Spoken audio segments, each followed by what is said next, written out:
pela Shirley Milagre e também pelo Márcio Torres. Para você que trouxe o livro e acompanhar a leitura, nós estamos com o capítulo 26, a página hoje é 227, o Evangelho segundo o Espiritismo. Lembrando que também pode fazer perguntas, basta levantar a mão que providenciaremos papel e caneta. Nosso título de hoje, Mediunidade Gratuita. Os médiuns modernos, porque os apóstolos também tinham mediunidade, igualmente receberam de Deus um dom gratuito, o de serem os intérpretes dos Espíritos para a instrução dos homens, para mostrar-lhes o caminho do bem e conduzi-los à fé, e não para vender-lhes palavras que não lhes pertencem, porque não são o produto de uma concepção, nem de suas pesquisas, nem de seu trabalho pessoal. Deus quer que a luz alcance a todos, não quer que o mais pobre dela seja deserdado e possa dizer: eu não tenho fé porque não pude pagá-la. Não tive a consolação de receber os encorajamentos e os testemunhos de afeição daqueles por quem choro, porque sou pobre. Eis porque a mediunidade não é um privilégio e se encontra por toda a parte. Fazê-la pagar seria, pois, desviá-la da sua finalidade providencial. Todo aquele que conhece as condições nas quais os bons espíritos se comunicam, sua repulsa por tudo o que seja do interesse egoístico e que sabe quão pouca coisa é preciso para os afastar, não poderá jamais admitir que os espíritos superiores estejam à disposição de qualquer um que os chamasse a tanto possessão. O simples bom senso repele um tal pensamento. Não seria também uma profanação evocar a preço de prata os seres que respeitamos ou que nos são caros? Sem dúvida, pode-se assim ter manifestações, mas quem poderia garantir-lhes a sinceridade? Os espíritos levianos, mentirosos, espertos e toda a multidão de espíritos inferiores, muito pouco escrupulosos, vêm sempre e estão sempre prontos para responder ao que lhes pergunta, sem se importarem com a verdade. Aquele, pois, que quer comunicações sérias, deve primeiro pedi-las seriamente. Depois se esclarecer sobre a natureza das ligações do médium com os seres do mundo espiritual. Ora, a primeira condição para se conciliar a benevolência dos bons espíritos é a humildade, o devotamento, a abnegação, o mais absoluto desinteresse moral e material. Ao lado da questão moral, se apresenta uma consideração efetiva, não menos importante, que se prende à própria natureza da faculdade. A mediunidade séria não pode ser e não será jamais uma profissão, não somente porque seria desacreditada moralmente e logo comparada aos ledores de sorte, mas porque um obstáculo material a isso se opõe. É uma faculdade essencialmente móvel, fugidia e variável, com a permanência da qual ninguém pode contar. Seria, pois, para o explorador um recurso sempre incerto, que poderia lhe faltar no momento em que ele seria mais necessário. Outra coisa é um talento adquirido pelo estudo e pelo trabalho e que por isso mesmo é uma propriedade da qual naturalmente é permitido tirar partido. Mas a mediunidade não é nenhuma arte, nenhum talento. Por isso ela não pode tornar-se uma profissão. Não existe senão pelo concurso dos espíritos.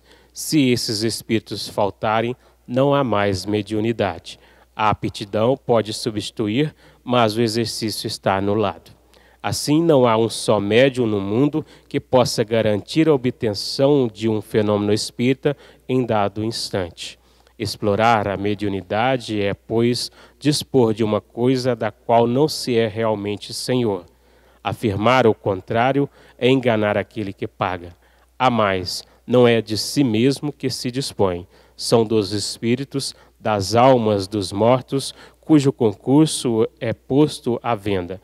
Esse pensamento repugna instintivamente.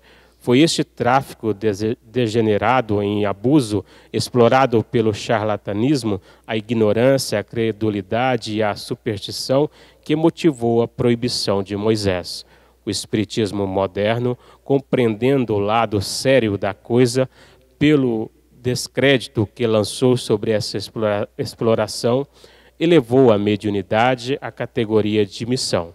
Ver o Livro dos Médiuns, capítulo 28, O Céu e o Inferno, capítulo 11. A mediunidade é uma coisa santa que deve ser praticada santamente, religiosamente. Se há um gênero de mediunidade que requer essa condição de forma ainda mais absoluta, é a mediunidade curadora. O médico dá o fruto dos seus estudos, que fez ao preço de sacrifícios, frequentemente penosos. O magnetizador dá o seu próprio fluido, frequentemente mesmo a sua saúde. Eles podem a isso pôr um preço. O médium curador transmite o fluido salutar dos bons espíritos. Ele não tem o direito de vendê-lo. Jesus e os apóstolos, conquanto pobres, não faziam pagar as curas que operavam. Todo aquele, pois, que não tem do que viver, procure os recursos em outra parte do que na mediunidade, que não consagre a ela, se preciso for, senão o tempo de que possa dispor materialmente. Os espíritos lhe terão em conta o devotamento e seus sacrifícios, ao passo que se afastam daqueles que esperam fazer deles um meio para subir. Com esclarecimento, Márcio Torres e Shirley Milagre. Boa noite, pessoal. Tá fraco? Vamos de novo? Boa noite. Aí, ó, hoje é quarta-feira, gente, dia do Evangelho. É dia de alegria, dia de encher o peito, né? E agradecer a Deus essa oportunidade maravilhosa da gente poder estudar um pouco do Evangelho do Cristo, né? Esse caminho, verdade e vida que nos leva à frente.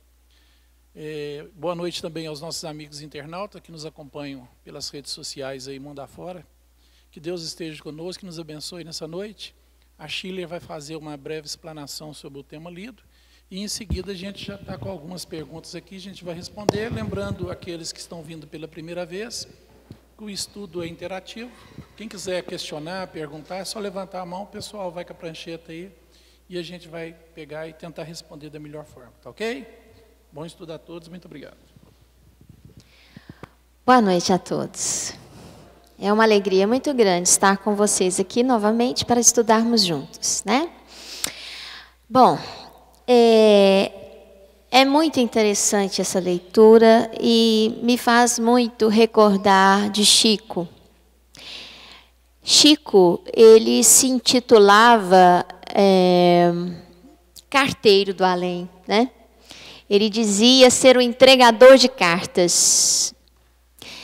Chico, com os seus 50 anos ou mais, 75 anos de mediunidade, ele não teve, em momento nenhum, fruto desse trabalho, dessa dedicação, qualquer retorno financeiro em função do seu trabalho mediúnico.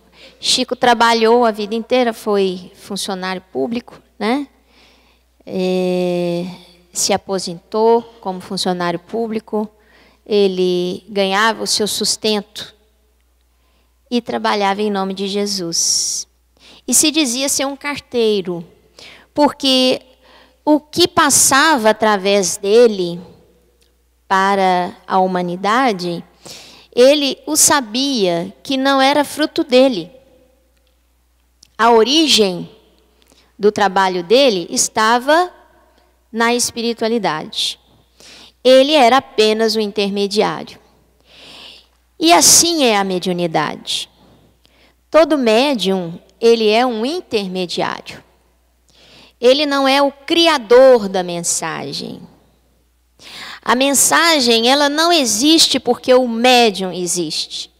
A mensagem existe porque existe o espírito desencarnado que elaborou a mensagem. E o médium foi apenas um intermediário, um instrumento, um telefone, um telégrafo, uma caixa de e-mail, né, na atualidade.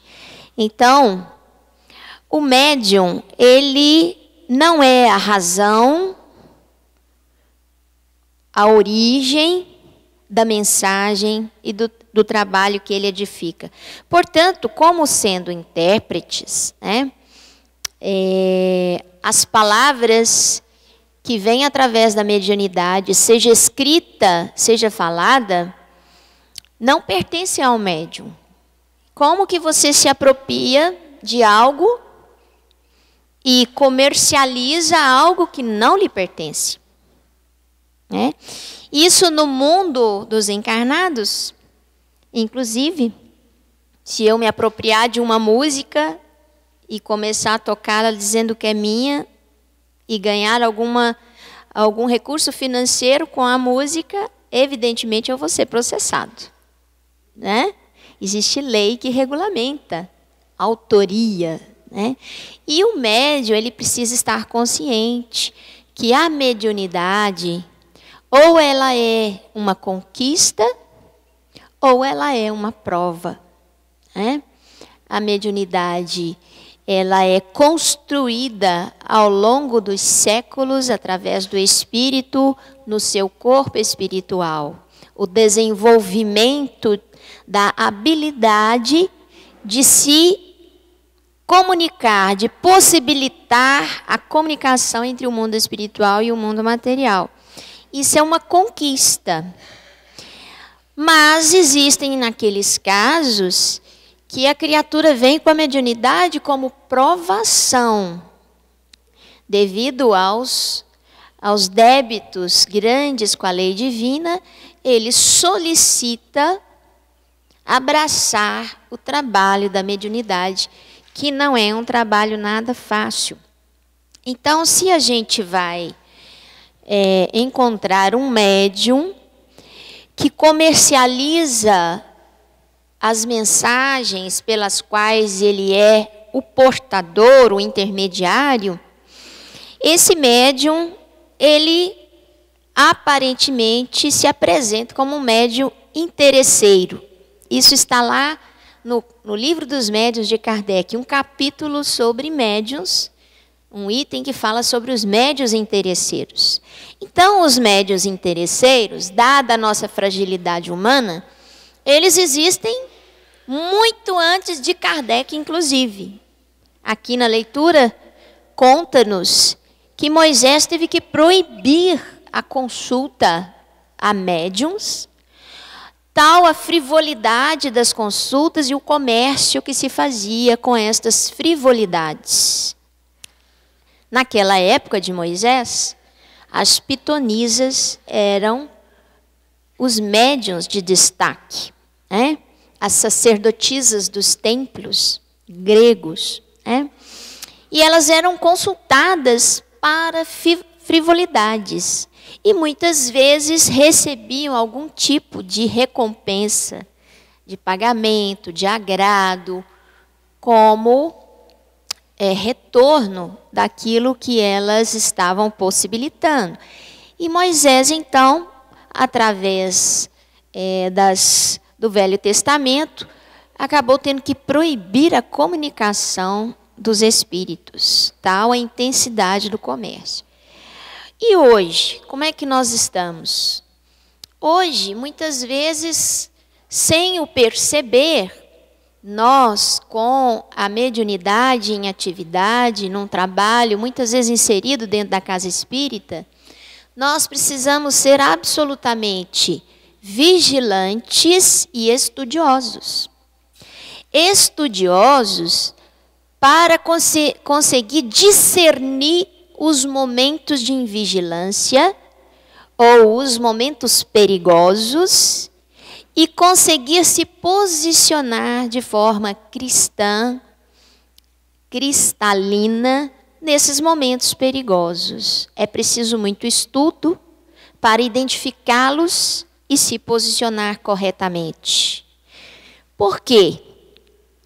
Porque os interesses que envolvem a cabeça, né, a mente, o psiquismo do médium, são inúmeros. Nenhum médium é um indivíduo perfeito, né? Se está aqui, nesse mundo de expiação e prova, certamente está aqui pelas dificuldades morais que precisa vencer. Então, o médium não é um indivíduo perfeito, é um indivíduo em construção, em mudança, em transformação. Então, ele precisa se compreender, se entender, para ver os momentos perigosos nos quais ele pode se enredar pelo caminho do comércio de sua mediunidade. E esse caminho do comércio, muitas vezes, não passa pelo financeiro, pelo dinheiro. Muitas vezes, nós negociamos a mediunidade tendo em troca outros tipos de vantagens que não são materiais. Como, por exemplo, a vaidade, né? Alimentar a vaidade. Como, por exemplo, alimentar o orgulho. Quando o médium ganha notoriedade, não é? E sua vaidade, né, vai sendo alimentada por aquela notoriedade, o seu orgulho vai sendo alimentado por aquela situação, ele está, na verdade, fazendo uma troca do seu trabalho mediúnico pela glória da notoriedade. Então, isto também é, de alguma maneira, um comércio, uma troca. Outras vezes, o médium, ele negocia o poder da influência. Então, o médium não recebe nenhum tipo de recurso financeiro pela sua mediunidade, mas ele recebe credibilidade e poder de influência. E começa a utilizar esta credibilidade, esse poder de influência para executar ou alcançar os seus desejos e sonhos e realizações. Isso também é utilizado a mediunidade de forma inadequada. Então, quando se fala que nós devemos dar gratuitamente aquilo que nós recebemos gratuitamente, não é só o pagamento financeiro, mas é muitas vezes o retorno de outras coisas que vão acionar, né, as nossas realizações íntimas, né, o nosso prazer íntimo, e que não está muitas vezes voltado à edificação espiritual e ao amor verdadeiro, à verdadeira caridade. Então o médium tem que ser muito vigilante, porque ele próprio pode se auto-enganar e se comprometer diante da verdade, diante da justiça divina, de forma, muitas vezes, muito complexa. A gente vai ver que Kardec, no livro dos médiuns, ele diz o seguinte: o mais absoluto desinteresse é a melhor garantia contra o charlatanismo. Esse médium que começa a se envolver nesta espécie de troca, eu vou ser instrumento de uma coisa, mas eu quero outra de volta. Quando ele começa a fazer esse tipo de troca, ele começa a se envolver com aquelas criaturas espirituais que estão em condições tão inferiores ou mais inferiores que ele próprio. Criaturas em dificuldades morais grandes e que por diversas vezes são criaturas que muitas vezes sentem o prazer na frivolidade, no charlatanismo e na enganação. Nós não temos muitas criaturas que gostam de mentira e que acham a mentira divertida. Tem muitas criaturas no mundo espiritual que continuam assim, que gostam da mentira e acham extremamente divertido ver que o outro acredita e cai naquela história, no conto do vigário. Então, aquele que quer comunicações sérias e o médium que quer ser um instrumento da espiritualidade superior, no sentido de trazer uma mensagem reconfortadora, ou aquele médium que deseja ser instrumento da espiritualidade superior para permitir a iluminação das criaturas desencarnadas que estão em desequilíbrio, esse médium que quer colaborar com o reerguimento de criaturas que estão no mundo espiritual em situação caótica, ele precisa, então, estudar, vigiar e se disciplinar. E observar muito bem que tipo de troca ele anda fazendo com a sua mediunidade. Em Um Consolador, a gente vê um relato de Emmanuel que diz o seguinte: os atributos medianímicos são como talentos do Evangelho. Se o patrimônio divino é desviado de seus fins, o mau servo torna-se indigno da confiança do Senhor na seara da verdade e do amor. É a pergunta 389, lá do Livro do Consolador. E mais ainda, na pergunta 402, existe uma pergunta que é dito o seguinte: seria justo aceitar remuneração financeira no exercício da mediunidade? Isso foi perguntado para Emmanuel, através do Chico. Quando um médium se resolva a transformar sua faculdade em fonte de renda material, será melhor esquecer suas possibilidades psíquicas e não aventurar pelo terreno delicado dos estudos espirituais. A remuneração financeira estabelece um comércio criminoso, do qual o médium deverá esperar no futuro resgates dolorosos. Então, na realidade, para um médium é um comprometimento muito grande com as leis divinas ele abraçar o comércio com sua mediunidade. E outra coisa muito importante, quando o carteiro se põe à disposição para levar a mensagem, ele vai levar a mensagem quando alguém enviar, e não a hora que o carteiro quer enviar. Porque o carteiro não vai criar uma mensagem. Alguém vai enviar essa mensagem através dele. Então, o médium, como intermediário, ele não vai dar a comunicação a hora que ele quer e deseja. Ele não controla os espíritos. Ele não controla a comunicação do mundo invisível com o mundo visível. Ele é apenas o intermediário. Ele controla a manifestação no sentido, quando ela existir, ele vai dar essa comunicação de forma disciplinada.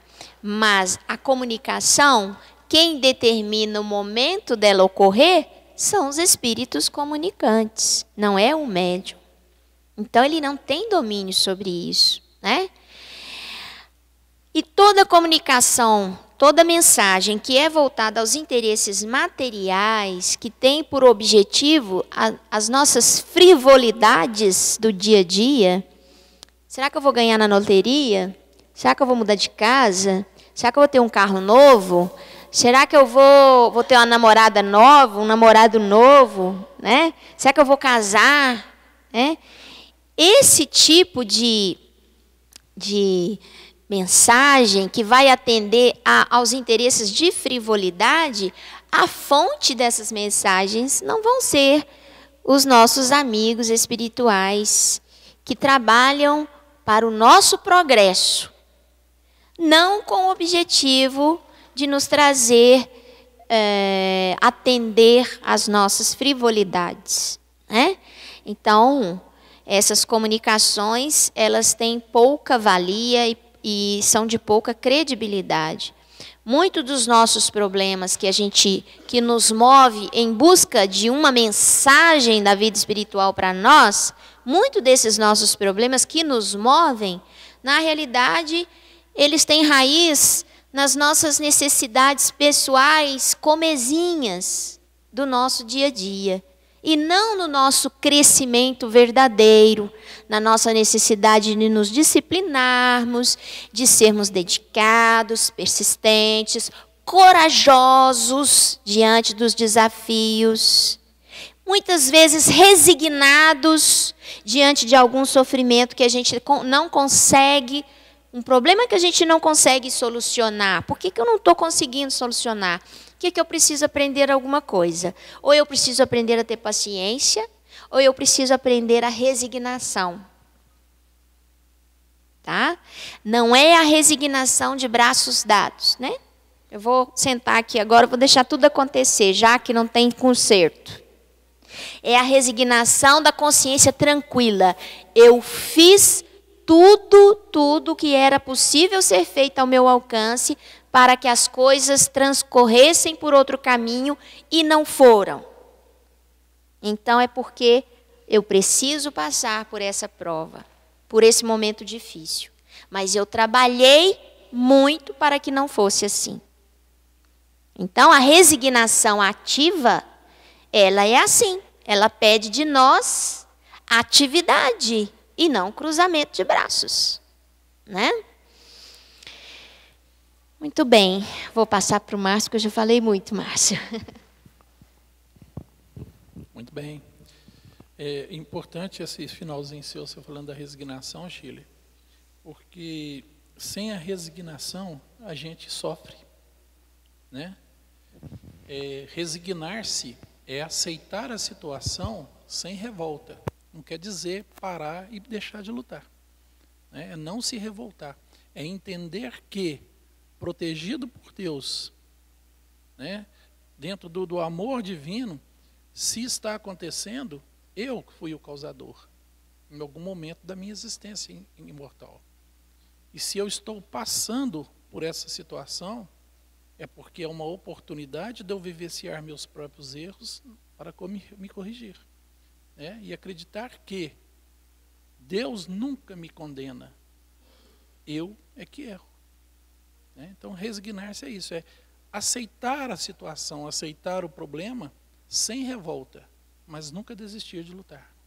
Trabalhar muito. Sim, a solução da nossa vida está nas nossas mãos, não na mão de outros, né? Bom, primeira pergunta que a gente tem aqui, a pessoa pergunta assim: quem foram os médiuns de hoje em vidas passadas? Serão também médiuns na próxima?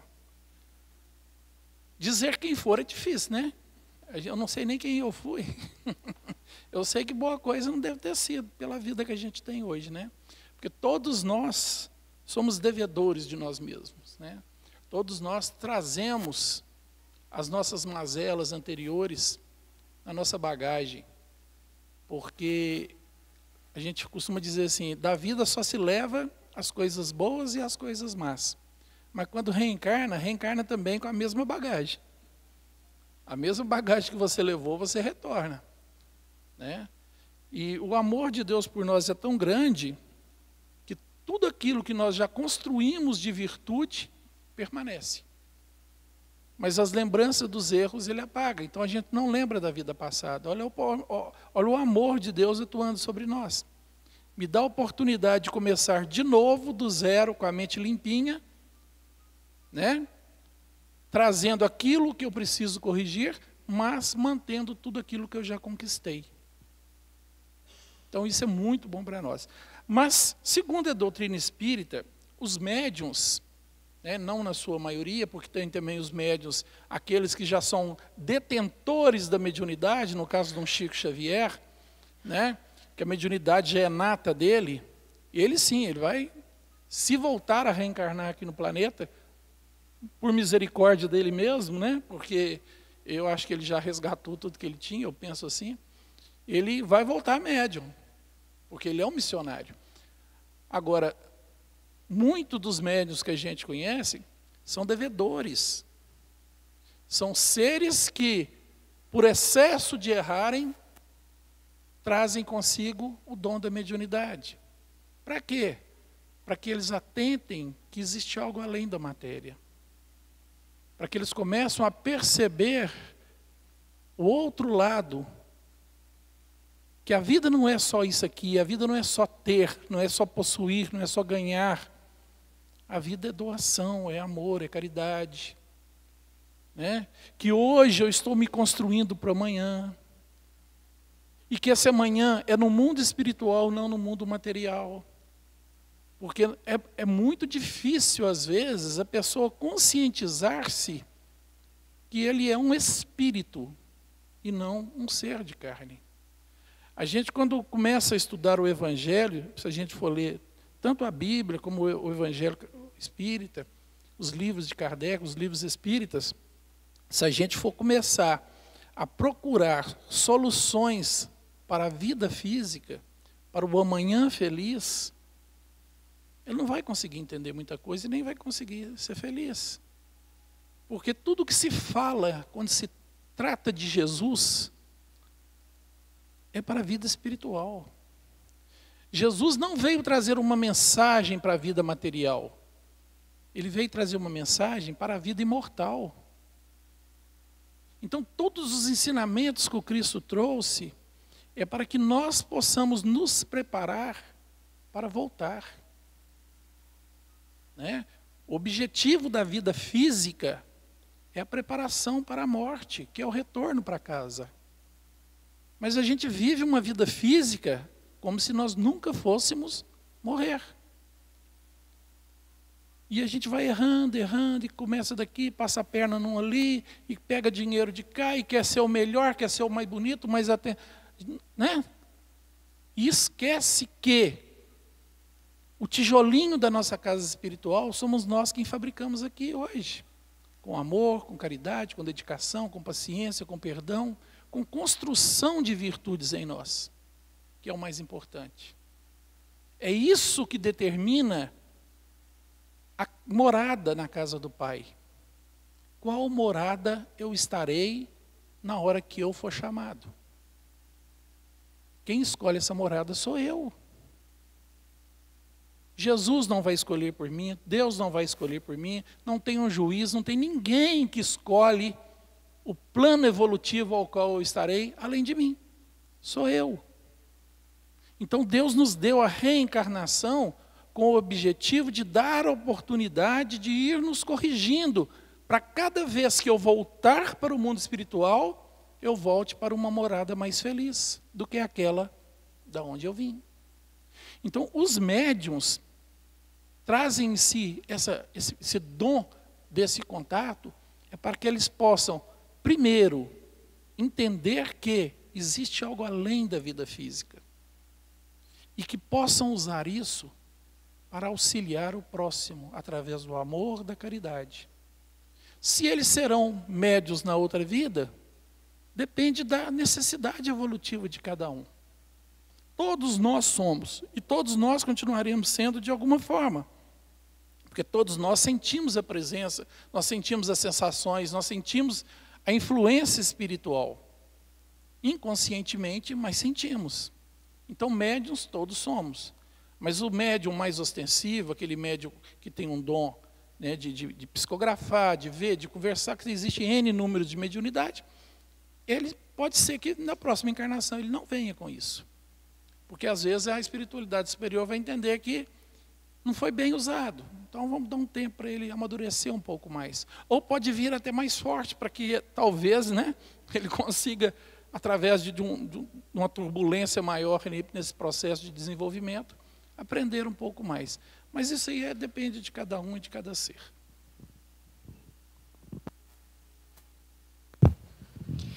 É interessante, e eu queria voltar um pouquinho na questão do desinteresse, principalmente aqui quando ele fala que uma coisa é um talento adquirido pelo estudo, pelo trabalho, pelo desenvolvimento de uma habilidade que você o fez em vida, e outra coisa é o dom mediúnico, né? Eu falo isso porque a gente vê na doutrina espírita hoje inúmeros colegas profissionais que desenvolvem trabalhos teóricos, né, que nos ajudam muito em vários campos da nossa vida. Então, a gente vê, por exemplo, psicólogos que escrevem sobre determinado assunto livros, muito com foco espírita, porque são espíritas, fazem conferência dentro da doutrina espírita, mas o livro não é uma obra psicografada, tá certo? É uma obra do autor. Nós vemos muitos médicos também que trabalham dentro, inclusive, de universidades, de hospitais, que escrevem livros sobre assuntos dos mais variados, mas não é um trabalho psicografado, é um trabalho do autor. E nós precisamos entender essas diferenças. No livro Consolador, ainda nesse capítulo que trata da mediunidade, é feita uma pergunta muito interessante para Emmanuel. Se seria justo que se criasse uma instituição, uma fundação, vamos dizer assim, que pudesse angariar recursos para prover um médium que conseguisse fazer um trabalho ininterrupto, né, de mediunidade. Esse médium pudesse trabalhar com a sua mediunidade a maior parte do tempo, não precisasse trabalhar financeiramente para seu sustento, né? E que se seria justo criar-se um fundo de amparo a esse médium, né? Que à primeira vista não parece ser uma coisa interessante, justa, à primeira vista parece justo, não é? Mas Emmanuel fala que não. Emmanuel fala que cada médium deve prover o seu próprio sustento, porque senão daqui a pouco nós estaremos criando situações, como acontece em outras filosofias religiosas, inclusive, né? Onde a criatura devota à sua prática religiosa, ela se habitua a não ter que trabalhar, né? A não ter que prover os seus recursos e ficar dependente, né? Ele usou até um outro termo que eu não estou me recordando aqui, mas é como se ele se tornasse uma pessoa dependente do social, né? Do coletivo para sobreviver, e que isso não é correto, né? Então, aí Emmanuel já deixa bem claro para a gente, que depois ele complementa e ele fala o seguinte: cada um deve dar o tempo que tem no trabalho mediúnico. Então você precisa prover a sua vida, a sua família, cuidar da sua família, prover os seus recursos materiais e, dentro desse tempo, dedicar uma parte desse tempo para a atividade mediúnica. É isso que o Cristo pede de nós. O cristianismo não nos pede que nós façamos uma dedicação integral à mediunidade, deixando de lado as nossas responsabilidades sociais, do nosso grupo familiar, daqueles que dependem de nós, e que não é justo que nós nos tornemos pessoas dependentes financeiramente do outro para exercermos a atividade mediúnica, né? Então, é muito importante que a gente disponibilize à mediunidade o tempo justo que a gente tem, não deixando de lado as responsabilidades que nos cabem. A mediunidade não é uma arte, aqui fala, né? Não é uma arte, não é um talento.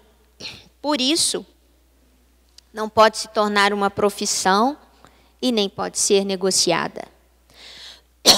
Se vocês nos perguntarem, né? Mas não tem vários irmãos que a gente conhece por aí? Muitas vezes a gente vê nas propagandas, né? De rádio, propagandas de jornal, que está fazendo atendimento, né? E que esse atendimento se faz através do exercício da mediunidade. Verdade, tem vários companheiros de jornada no mundo que negociam a mediunidade.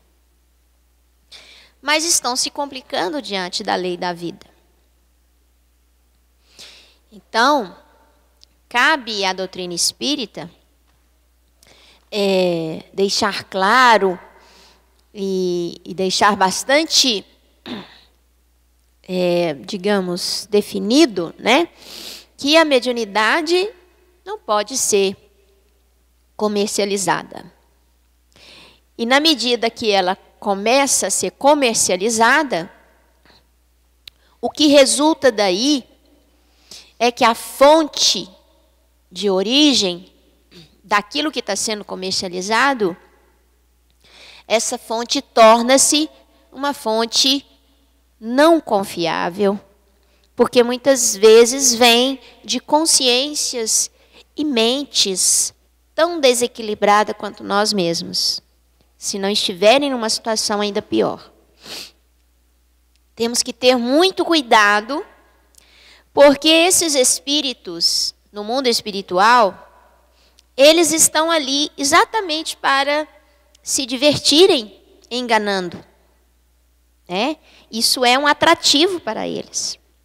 Então, o médium que se envolve com esse tipo de comércio, de troca, ele se torna instrumento desses espíritos que muitas vezes são inteligentes, tá? São espíritos inteligentes que têm, inclusive, uma habilidade de nos enganar. Falar o que a gente quer, falar o que a gente deseja ouvir, não é? Nos enganando. E nós, muitas vezes, nos entregamos àquilo que está sendo dito. E nas entrelinhas, se nós analisarmos as mensagens que são trazidas através desses médiuns que o fazem como comércio, nós vamos ver nas entrelinhas as falhas de caráter da origem daquela mensagem.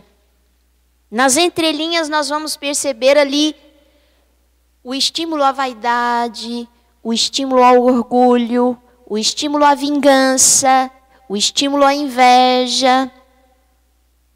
Nós vamos ver isso nas entrelinhas.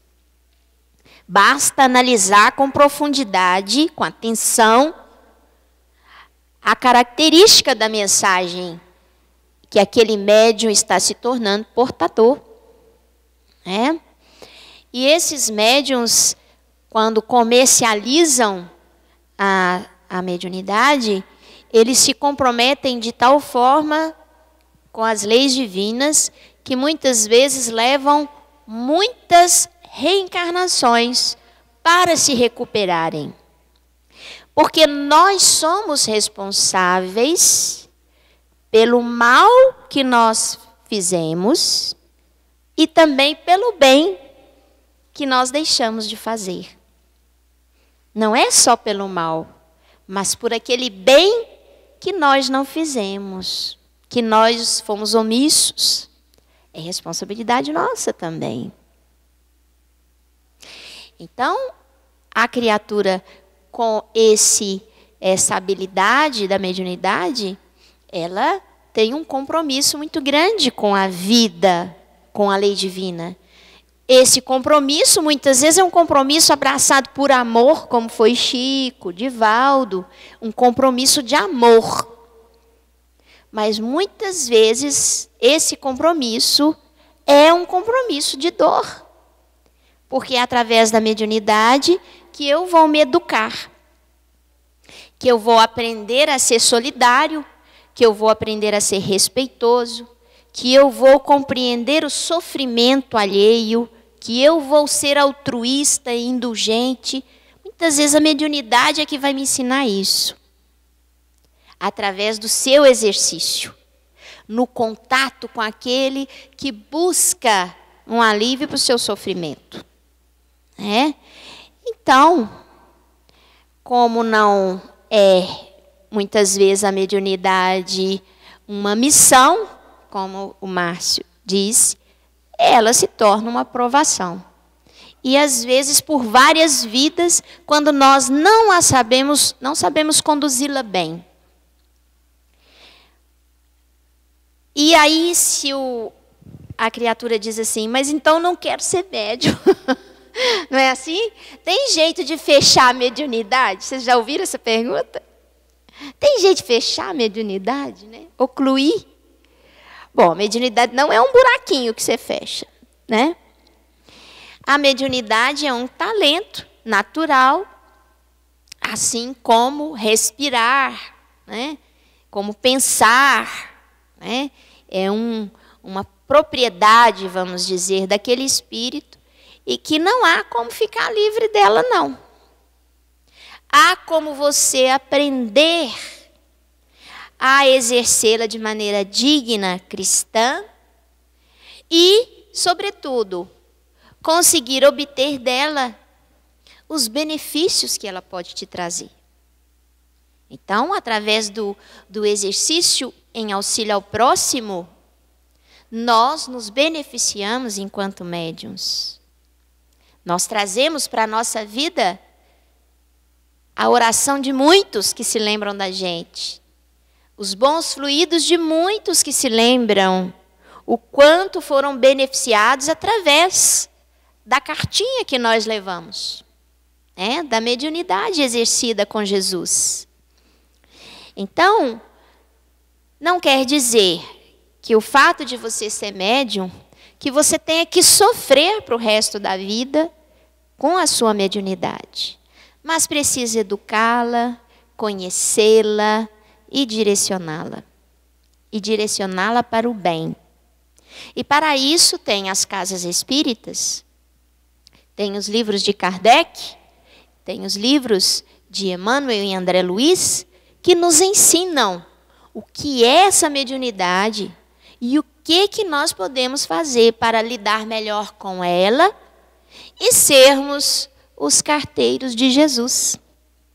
Fazer parte dessa turma que leva as mensagens do mundo espiritual para o mundo material, como bem fez Chico, como bem tem feito Divaldo e tantos outros que a gente não conhece, né? Às vezes a gente não cita aqui, porque não tem livros divulgados, mas que são mensageiros de Jesus, que estão a serviço.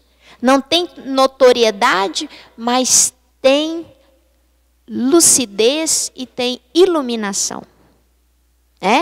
O fato de não ter notoriedade não significa que não seja um instrumento do bem, da paz e do amor de Jesus entre nós. É isso que o médium deve procurar fazer.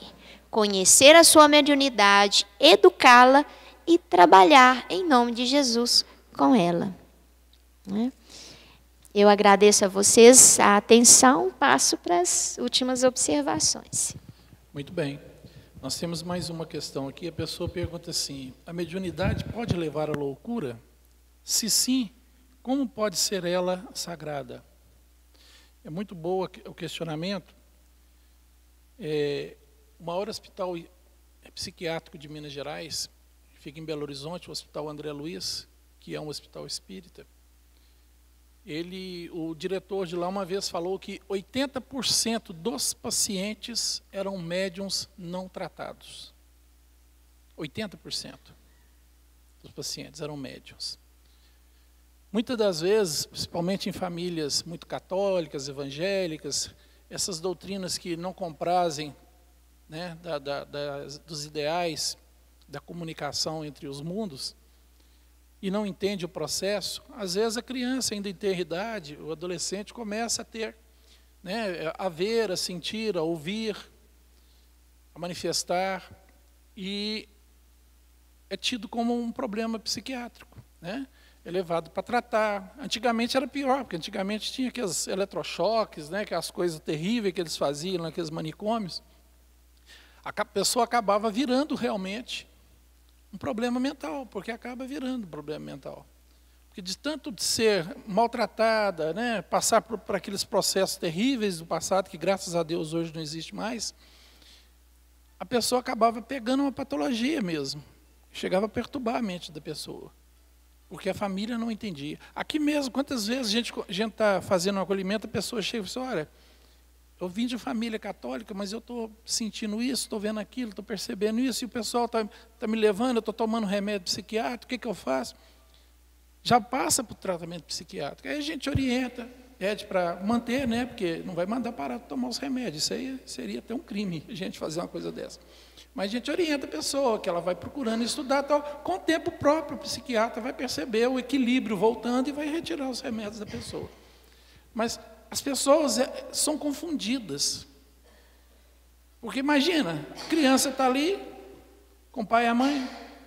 Quem quer que a senhora está sentada no sofá? O pai olha para a mãe, olha, não tem ninguém, vai. O que é isso? O que está acontecendo com esse menino? Esse menino está vendo coisas. Né? Aí leva, às vezes, para a igreja, para o pastor, e já começa a falar que é o demônio, que a criança está tendo contato com o demônio, que está vendo entidades malignas, porque tudo para eles é mal. Né? E começa a querer exorcizar, e começa a fazer aquilo. Vira uma confusão, coitado do ser que passa isso. Gente, isso é muito grande até nos dias de hoje. Isso ainda acontece muito nos dias de hoje. Né? A pessoa pergunta, se sim, por que é sagrado? É sagrado. Mas vamos lembrar que todo reencarne é programado. A pessoa, quando vai reencarnar, ela sabe que ela vai trazer consigo o dom da mediunidade. E sabe que estava nascendo numa família que pode levá-la a um tratamento por não entender. Por quê? Porque faz parte do processo de crescimento evolutivo daquela pessoa. Mas tudo é possibilidade, porque o livre-arbítrio é nosso. O livre-arbítrio sempre é nosso. O pai tem o dele, a mãe tem o dele e o filho tem o dele.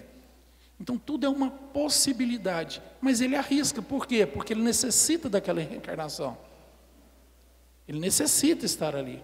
O dom ainda é sagrado. E nada impede que no futuro, a pessoa, quando puder andar com as próprias pernas, comece a procurar, como a gente vê aqui na casa, muita gente chegando de igreja evangélica, de igreja católica, de que às vezes era até ateu e hoje está procurando. Por quê? Porque traz consigo o dom da mediunidade.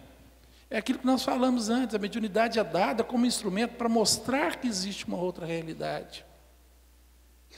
Né? O próprio Chico Xavier era de família católica, né? O Divaldo Franco era de família católica, né? E todos na infância passaram por um período meio que perturbado, até poder se desenvolver, até poder chegar onde chegou até hoje. Né? Agora, tratamento existe sim, sabe? O melhor tratamento para a mediunidade chama-se educação mediúnica. Quando a gente fala em desenvolver a mediunidade, porque ninguém desenvolve no sentido de eu quero ser médium, então eu vou estudar para me ser médium. Não. Ou eu tenho uma mediunidade, eu vou desenvolver para ela aumentar. Também não. Desenvolver a mediunidade é educar-se, conhecer o processo, conhecer como funciona, conhecer o que eu preciso fazer para que aquilo me traga paz, equilíbrio e felicidade, não tormento. Para que eu saiba o momento de fechar e abrir a janela da minha consciência. Que eu possa escolher qual entidade eu quero que manifeste através do meu dom. Porque a escolha é sempre nossa. Lembrando que livre-arbítrio é individual, indivisível e intocável. Nada no universo pode interferir no meu poder de escolha. Nada no universo interfere. Só eu decido. Quer falar, Sheila? Eu queria, assim, dar um testemunho para você, Márcia, e para todos aqui, desse aspecto que ele está colocando, da mediunidade torturada, né? A minha mãe, ela é médium há mais de 30 anos, trabalha numa casa espírita em Belo Horizonte, extremamente dedicada. Mas como é que ela entrou na doutrina espírita? A minha mãe, ela aos 17, 18 anos, ela sofreu a eletroconvulsoterapia. Choque. Eletrochoque. Ela tinha crises de alterações de estado de consciência. Ela levada aqui, ela é daqui de Divinópolis, né? Atualmente não mora aqui, mas é daqui. Era levada ao hospital e lá a tática era a eletroconvulsoterapia, né? Até que em um momento, numa das crises dela, um colega médico, na época, disse, não sei o que a sua esposa tem, disse ao meu pai, eu não sei o que a sua esposa tem, eu não sei. Né? Só se a gente começar a abrir tudo, abrir o tórax, abrir a barriga, abrir a cabeça e ver o que é que está acontecendo, eu não tenho a menor ideia. Né? E a entrada dela para a doutrina espírita foi exatamente porque ela tinha essas crises nervosas, vamos dizer assim, mas eu me lembro muito bem, eu era jovem, 8 anos de idade, aproximadamente, e eu me lembro como a minha mãe ficava esquisita, né? Esquisita. Até que um dia, o meu pai era ateu, de carteirinha, né? Ateu de carteirinha. Ele resolveu atender a um pedido de um trabalhador espírita onde ele morava, muito humilde, um faxineiro do local onde ele trabalhava. E esse faxineiro disse, leva a tua mulher lá em Uberaba. Ela está precisando de educar a mediunidade. Né? E fomos a Uberaba. E foi por ali a entrada da minha mãe dentro da doutrina espírita, que foi, na verdade, o remédio para a sua loucura. Né? Então, de fato, a mediunidade torturada, muitas vezes, leva a criatura a um estado tal que pode conduzi-la ao manicômio, sim, né? A ser tratada como louca. Né? Mas isso não quer dizer que toda criatura em desequilíbrio mental esteja em desequilíbrio mental por mediunidade. Nós temos que ter muito cuidado com isso. Né? A gente sabe que tem criaturas com desequilíbrio psíquico muito profundo e que muitas vezes não tem a ver com mediunidade, tem a ver com as vidas pregressas da criatura. Né? Só queria dar esse testemunho. Não, foi ótimo. Eu tinha um caso para contar daqui de Divinópolis, de uma moça que ficou mais de 25 anos acorrentada num quarto na casa dela. Completamente piradona. Mas eu vou deixar vocês curiosos, vou contar isso numa outra oportunidade, porque nosso tempo, infelizmente, acabou. Mas ela foi curada, viu, gente?